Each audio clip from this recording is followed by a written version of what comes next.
اور محترمہ کی جو ان کی ان دو برخورداروں کی ہمشیرہ ہیں مریم صاحبہ، ان کی تو بات ہی کیا کرنی، ان کا تو ہر روز ایک نیا جھوٹ ہوتا ہے جو پہلے سے ہٹ کے وہ کچھ نیا فرما رہی ہوتی ہیں۔ تو انڈیویجولس کا بھی اگر آپ اسٹیٹمنٹ سامنے رکھیں، ان کو ایک ترتیب سے دیکھ لیجیے، تو ہر بندے نے اپنی ہر بات کو خود جھٹلایا ہے، تو آپ کو اس میں کوئی شک نہیں رہ جاتا، کسی قسم کا شک نہیں رہ جاتا۔ جھوٹ بھی کوئی چھوٹے موٹے ایسے نہیں ہے کہ تھوڑا سا تسامح ہو گیا، تھوڑا سا آپ کو کچھ بھول چوک ہو گئی، ایسی بات نہیں ہے۔ آپ ان کی باتوں کو آگے پیچھے رکھیے تو آپ کو معلوم ہوتا ہے کہ جناب انتہائی جھوٹ، مطلب آپ کو ایسا سفید جھوٹ کہ جو بولنے سے پہلے بندہ خود اپنے اندر شرم سے غرق ہو جاتا ہے، وہ بولنے کی انتہائی مہارت رکھتے ہیں یہ لوگ، اور چہرے پر شکن نہیں آنے دیتے ماشاءاللہ۔ تو کرپشن اور جھوٹ تو یہاں سے ان کا اس فیملی کا ثابت ہے۔ اب معاملہ کچھ یوں ہے کہ ہم جو انسان ہوتے ہیں نا، ہمارے اندر ایک فطری اباہ ہوتی ہے برائی کے خلاف، کرپشن کے خلاف، جھوٹ کے خلاف، منافقت کے خلاف۔ اگر تو آپ کے اندر وہ اباہ موجود ہے، اور اگر تو آپ یہ سمجھتے ہیں کہ ہاں یہ فیملی جو ہے یہ کرپٹ ہے اور ہم کسی پریکٹیکل وجہ سے صرف ان کا ووٹ کی حد تک ساتھ دے رہے ہیں، تو وہ تو الگ بات ہے، لیکن اور وہ بھی میں آپ کو کافی ایک مارجن دے رہا ہوں۔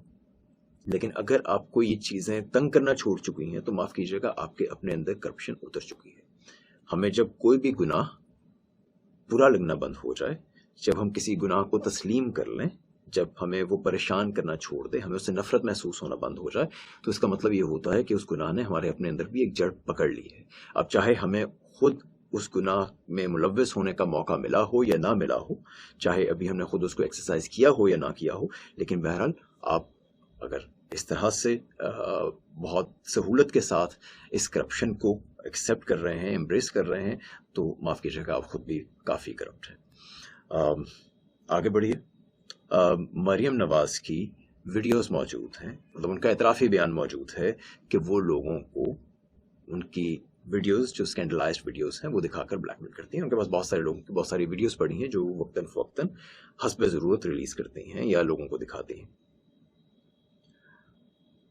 رونگٹے کھڑے ہو جاتے ہیں۔ آپ کو کردار میں کس حد تک ذلت چاہیے، آپ کو مطلب مسلمان ہونا تو بہت دور کی بات ہے، آپ کو انسانیت سے کس درجہ گرنے کی ضرورت ہے، کس پستی میں جانے کی ضرورت ہے ایسے کسی کام میں ملوث ہونے کی۔ اور اس پہ ہمارے ماشاءاللہ نون لیگی دوست جو ہیں وہ دانت نکال رہے ہوتے ہیں، اور ان کا تو خیر ویسے بھی کیا کہنا، نون لیگی حضرات جتنے بھی ہیں جن سے میری بات ہوئی ہے وداؤٹ ایکسیپشن، وہ یہ کہتے پائے گئے ہیں کہ جناب کرپشن کا کیا مسئلہ ہے، وہ تو ہوتی ہے، سارے کرتے ہیں، کوئی بات نہیں۔ یہ وہ جو میں پہلے بات کر رہا تھا، اور چلو جی کوئی بات نہیں، کھاتا تو لگاتا بھی ہے، پھر کرپشن تو ہم سارے ہم ملوث ہیں، تو ساری قوم ہی ایسی ہے، پھر کیا ہو جاتا ہے۔ اور بلکہ ان کے جو کچھ بڑے ہیں مسلم لیگ کے، اپنے کچھ وزراء سے جب بات ہوئی تو وہ تو باقاعدہ مذاق اڑاتے ہیں کہ جناب یہ ایمانداری والی آپ جو لوگ ہیں، آپ تو بچے ہیں، آپ تو بالکل بے وقوفی والی بات کر رہے ہیں، ایمانداری کیا ہوتی ہے، سب یہاں پر اپنے اپنے موقع سے فائدہ اٹھانے آئے ہیں، آپ بھی اٹھا لیں۔ تو بہرحال that is the state of the matter. تو اگر آپ خود کو اتنے گھناؤنے جرم میں لوگوں کی برہنہ ویڈیوز بنا کر انہیں ان ویڈیوز کے ذریعے بلیک میل کرنے پہ اگر آپ مطمئن ہیں، تو جناب پھر تو آپ کے اندر غلاظت اتری ہوئی ہے، تو پھر تو میں نے بہت ہلکے الفاظ استعمال کیے تھے۔ اس میں اگر پاناما پیپر کی دوبارہ بات کر لی جائے تو کوئی بھی شخص جو بزنس سے تعلق رکھتا ہے، کوئی بھی شخص جس نے فائنانس یا اکاؤنٹس سے ذرا سا بھی کچھ ربط رکھا ہے، جس کو معلوم ہے کہ کام کیسے ہوتا ہے، وہ جانتا ہے کہ چھوٹے موٹے دکانداروں تک بھی ایون حساب کتاب لکھنا جو ہے وہ ایک بہت ضروری امر ہوتا ہے کسی بھی بزنس کے لیے۔ اب دکاندار سے تو چلیے بھول چک ہو بھی سکتی ہے، لیکن بزنسز میں ایک چھوٹی سے چھوٹی ٹرانزیکشن کو بھی ریکارڈ کرنا انتہائی ضروری ہوتا ہے۔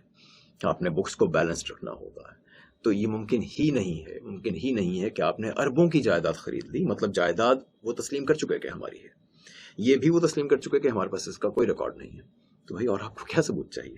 مطلب یہ تمام باتیں، ایک تو ان کے اپنے بیانات، جیسے میں پہلے کہہ چکا ہوں کہ آپ کو کسی راکٹ سائنس کی ضرورت نہیں ہے یہ جاننے کے لیے کہ وہ کرپٹ اور جھوٹے ہیں، ان کے اپنے بیانات اس کی گواہی دے رہے ہیں۔ اور یہ چیز، یہ تو آپ سمجھیے کہ تمام حجت ہو گیا ہے ان کی کرپشن پہ، اور اگر آپ اس کرپشن میں مطمئن ہیں تو بہت ظاہر سی بات ہے کہ پھر کرپشن آپ کے اندر گھر کر چکی ہے۔ گلو بٹ یاد ہوگا جناب نے جس طرح سے دہشت گردی کی، جس طرح سے توڑ پھوڑ کی، فساد کیا، اور جس طریقے سے مسلم لیگ نون نے اس کی پشت پناہی کی، علل اعلان کی، مطلب اس میں مسلم لیگ نون نے یہ نہیں کیا کہ وہ کم از کم فیس سیونگ کے لیے کہتے تھے کہ جناب ہم تو اس کو نہیں جانتے، انہوں نے باقاعدہ اس کی حمایت کی ہے، اور اس کے بعد کوئی ثبوت کی آپ کو ضرورت رہ جاتی ہے کہ اس جماعت کا اصل چہرہ کیا ہے.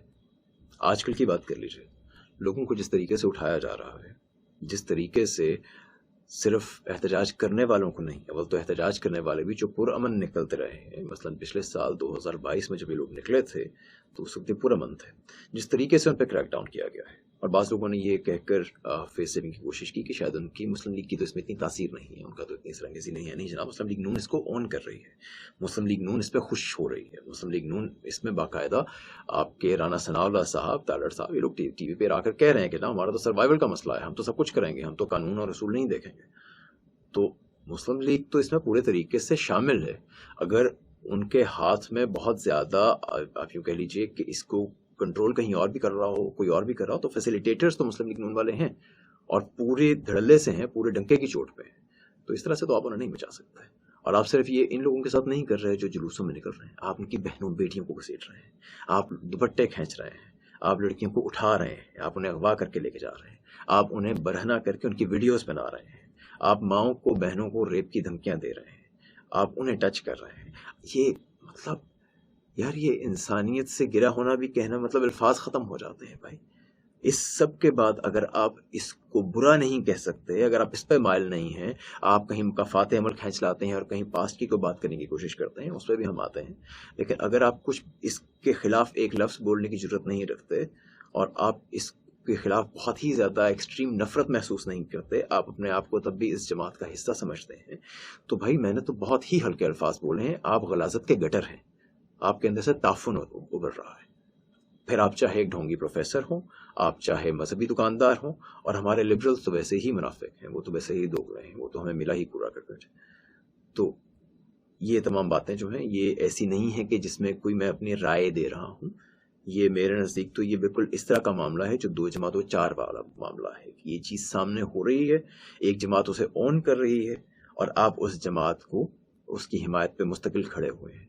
تو آپ انتہائی گھٹیا درجے کے حیوان ہیں، آپ کو انسان نہیں کہا جا سکتا. اب اسی سے منافقت کی بات کو آگے بڑھا دیجیے. ہمارے بہت سارے جو نون لیگی لوگ ہیں وہ بڑے آرام سے کہہ جاتے ہیں کہ یہ تو مکافات عمل ہے، پہلے بھی یہی ہوتا رہا ہے، بہت اچھا ہو رہا ہے لوگوں سے. یار آپ گھروں کی ماؤں بہنوں بیٹیوں کی عزت پامال کی جانے کی کوششوں کو یوں جسٹیفائی کر رہے ہیں. انتہائی بے غیرت لوگ ہیں آپ. مطلب ایک تو آپ یہ انتہا درجے کی منافقت ہے اور عدل کی بالکل مخالفت ہے. ایک انتہائی ناانصافی کی بات ہے کہ آپ یہ کہیں کہ پہلے دور میں بھی، پچھلے 3-4 سال میں بھی، یوں فیس بک پوسٹ کرنے والوں کو یا یوں سڑک پہ امن نکلنے والوں کے گھروں کی ماں بہنوں بیٹیوں کو گھسیٹا گیا ہے، ان کی برہنہ ویڈیوز بنائی گئی. کتنے واقعات ہیں دکھائیے مجھے، کتنی FIR درج کی گئی ہیں لوگوں کے خلاف یوں پے در پے جس طرح سے اب کی جا رہی ہیں کہ ضمانت سے باہر نکلتے ہیں پھر گھسیٹ لیے جاتے ہیں. کتنے لوگوں پہ تشدد کیا گیا تھا جس طریقے سے آج کل کیا جا رہا ہے. اس میں انتہا درجے کی منافقت چاہیے کہ اگر آپ ان 2 ایونٹس کو، ان کے اسکیل کو اور ان کی نو کو اگر آپ ایک دوسرے کے ساتھ کمپیئر کر رہے ہیں. عمران خان کے دور میں غلطیاں بالکل ہوئی ہیں، عمران خان کے دور میں جرائم بھی ہوئے. ساہیوال والے واقعے پر ہم نے بہت زیادہ شور مچایا تھا، اس پہ ہم نے بہت اختلاف کیا تھا کہ جناب یہ بہت ہی غلط ہوا ہے. اس طرح کے 2 اور بھی واقعات ہوئے تھے، عرفان صاحب کو اٹھایا گیا. لیکن زمین آسمان کا فرق ہے اس وقت جو ہو رہا ہے اور جو اس وقت ہوا. آپ کیسے کمپیئر کر سکتے ہیں بغیر اپنے پورا ایک کردار اور وجود کھوکھلا کیے ہوئے؟ تو آپ بہت بڑے منافق ہیں اگر آپ یہ کمپیریزن ڈرا کر رہے ہیں. توشہ خانہ پہ آ جاتے ہیں. توشہ خانہ میں جس طرح سے ہمارے ہاں ہوتا ہے کہ لوگوں نے پڑھا تو کچھ نہیں ہوتا، میں پوچھتا رہا کہ جناب آپ نے قانون پڑھا ہے کہ توشہ خانہ کا کیا قانون ہے اور اس میں اصل میں کیا کہا گیا ہے، کون کیا کر سکتا ہے اور کیا نہیں کر سکتا. تو لیکن لوگوں نے نہیں پڑھ رکھا تھا، لوگوں کو معلوم نہیں تھا. لیکن بہرحال یہ بات تو عدالت میں بھی آ گئی کہ جناب وہ جو جس گھڑی کا قصہ ہے جو توشہ خانہ سے لی گئی وہ باقاعدہ پوری پیمنٹ کر کے لی گئی اور اس کو پھر بعد میں بیچا گیا. تو اس میں مقدمہ یہ تو ہے ہی نہیں کہ یہ گھڑی چرائی گئی ہے. یہ سب کچھ جاننے کے باوجود آپ لوگ گھڑی چور کے نعرے لگاتے رہے. انتہائی منافقت چاہیے. مطلب دل میں جانتے ہوئے کہ ہم جو الزام لگا رہے ہیں وہ جھوٹا الزام ہے اور اصل معاملہ یہ ہے ہی نہیں اور کوئی کرپشن اس وقت تک آپ ثابت نہیں کر سکے تھے، لہٰذا آپ نے ایک ہی گھڑی کا موقف پکڑ لیا اور اس پر بغیر جانے کے قانون کیا ہے اور جاننے کے بعد بھی کہ قانون کیا ہے، کیونکہ بعد میں تو کھل گیا تھا کہ جناب یہ قانون ہے اور یہ گھڑی پیسے دے کر لی گئی ہے، اس کے بعد بھی آپ یہی نعرے لگاتے ہیں. چلیے یہاں تک بھی بات سمجھ آ گئی کہ آپ کو قانون کا شاید علم نہیں ہوگا، آپ کو یہ معلوم نہیں ہو سکا کہ معاملہ کیا ہے، معاملہ چوری کا ہے یا معاملہ اس کو بیچ دینے کا ہے اور کوئی کنٹری کا وہ ہے وغیرہ وغیرہ، اور اس میں کس طریقے سے قانون میں انفیکٹ ان چیزوں کی توشخانہ کی چیزوں کی باقاعدہ آکشن کی کلازز موجود ہیں. تو بیچ دینا جو ہے وہ باقاعدہ اس کی ایک قانونی حیثیت نہ صرف ہے بلکہ وہ ادارہ توشخانہ جو ہے وہ خود سے کرتا ہے اور ریگولرلی کرتا ہے.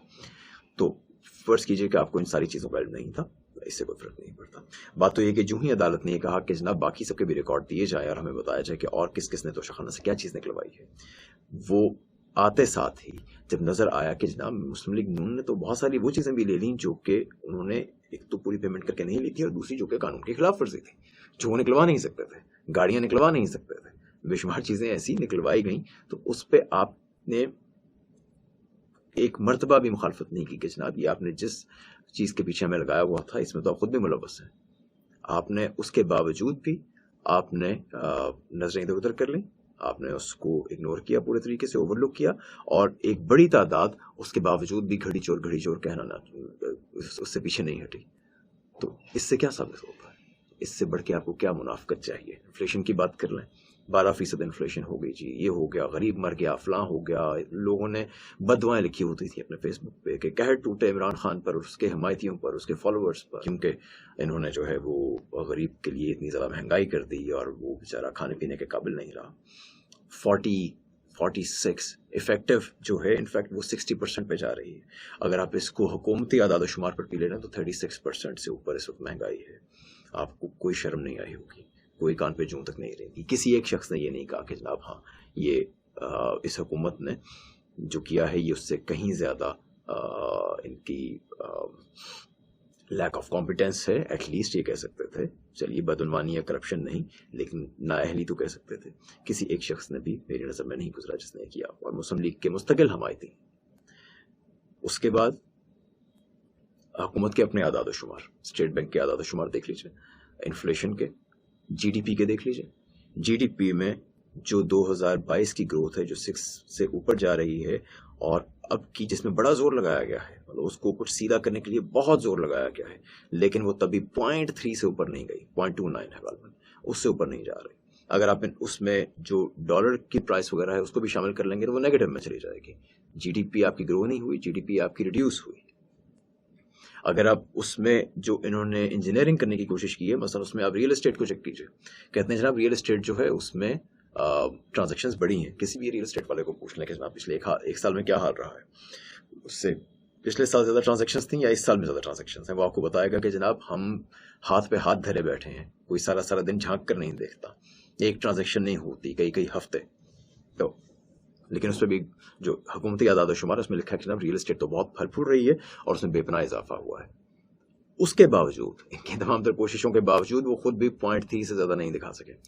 تو آپ کو بہت ہی بڑی منافقت والا ذہن چاہیے، منافقت والا کردار چاہیے، تب بھی یہ کہنے کے لیے کہ شہباز شریف وغیرہ کی ٹیم جو ہے کہ یہ سب کچھ عمران کا قصور ہے، ان لوگوں کی وجہ سے یہ نیچے آیا ہے، اور جو یہ ٹیم ہے یہ سب کچھ ان کے کیے کا بھگت رہی ہے.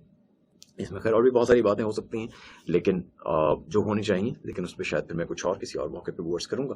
لیکن یہ بہت سامنے کی باتیں ہیں، اور خاص طور پہ اگر آپ کو یہ انفلیشن وغیرہ سمجھ نہیں آتی، معاشیات سے سمجھ نہیں آتی، تب بھی چلیں آپ کو اتنا تو سمجھ آتا ہے کہ توشہ خانہ سے گھڑی پیسے دے کے لینے میں اور گاڑی اٹھا لینے میں کیا فرق ہے. تو اس کے بعد بھی اگر آپ حمایتی ہیں تو کچھ کسی حد تک تو اپنی منافقت تسلیم کیجیے. سامنے نہیں بھی کر سکتے کیونکہ منافق ہیں، دل میں تو کر لیجیے. تو بہرحال یہ ہو گئی یہ والی بات ہے. باقی جو محاسن میں سے آخری شے تھی جو میں نے کہا تھا کہ وہ یا شدید احمق ہیں، وہ آپ یوں سمجھ لیجیے کہ وہ میں نے آپ کو فیس سیونگ دی ہے. مطلب میں نے آپ کو ایک حسن زن سے کام لیتے ہوئے میں نے آپ کو ایک وے آؤٹ دیا ہے کہ اچھا چلیں آپ میں سے کچھ لوگوں کے بارے میں تسلیم کر لیتا ہوں کہ یہ گھٹیا نہیں ہیں، غلیظ نہیں ہیں، یہ کرپٹ نہیں ہیں، بدعنوان نہیں ہیں، یہ منافق نہیں ہیں، یہ صرف بے وقوف ہیں کہ ان کو ان میں سے کسی شے کی سمجھ نہیں آ رہی. مطلب یہ بالکل ہی ان میں سے ہیں کہ جن کو مرفوع قلم کہا جاتا ہے، کہ جو لوگ بیچارے ذہن سے اور عقل سے اتنے آ رہی ہیں کہ انہیں کچھ بھی سمجھ نہیں آتا. تو یہ بات تو ہے ہی کہ جو مسلم لیگ کا ورکر ہے اسے ماشاءاللہ وہ ایسا ہے کہ وہ شہباز شریف کو سال مطلب برس ہا برس وہ دیکھتا ہے کہ وہ جناب